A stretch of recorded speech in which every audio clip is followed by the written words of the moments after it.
Imagine this. You wake up, not to the sound of your alarm, but to the distant ring of a tram bell. The air smells of coal smoke and roasted chestnuts. You look out your window, and instead of skyscrapers and cars, you see cobblestone streets, bustling with people in long coats and cloche hats. The year, it's 1925. You are in Berlin. This isn't just a trip back in time. It's a dive into one of history's most turbulent and fascinating eras, the Weimar Republic. A time of paradoxes, where chaos and creativity danced a frantic tango. Welcome to our journey. What if you were in Germany 100 years ago? Let's set the scene. The Great War is a fresh, raw scar on the nation's psyche. Politically, Germany is a fragile new democracy, constantly under threat from extremists on both the left and the right. But the biggest, most immediate crisis is economic. Hyperinflation has just peaked. People have stories of using wheelbarrows filled with banknotes just to buy a loaf of bread. Your life savings wiped out overnight. Imagine paying for your morning coffee with 1 billion marks.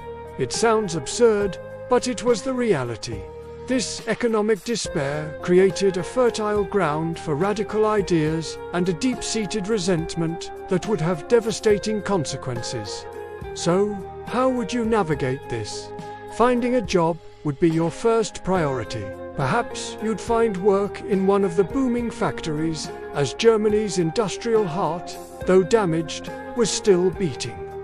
You'd be part of the massive effort to rebuild, working long hours for pay that was barely enough to keep you fed. Or maybe you'd be drawn to the city's magnetic pull. And what a city it was!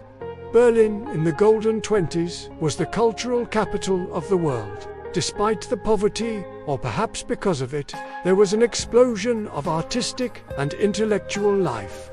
You could wander into a cabaret, a smoky haven of jazz music, satirical performances, and a defiant liberalism that shocked the conservative world. You might see a play by Bertolt Brecht, challenging everything you thought you knew about society. Or you could catch a groundbreaking film by a director like Fritz Lang, who was pioneering cinematic techniques we still use today. This was the era of the Bauhaus movement, where architects and designers were reimagining the very look of modern life with clean lines and functional beauty. Science was also leaping forward. Albert Einstein was at the height of his fame, and his ideas were reshaping humanity's understanding of the universe. In the cafes, you wouldn't hear people scrolling on phones. You'd hear them passionately debating politics, art, philosophy, and the very future of mankind. You would live in a world of ideas, a vibrant, sometimes dangerous, marketplace of thought. But living here meant walking a tightrope. The freedom was intoxicating, but the instability was terrifying. Street clashes between political factions were common. The glittering culture of the cities stood in stark contrast to the hardship in the countryside. You'd have to choose your allegiances carefully. Would you embrace the new, liberal culture? Or would you be swayed by the siren song of demagogues promising a return to order and national pride? This wasn't just a chapter in a history book.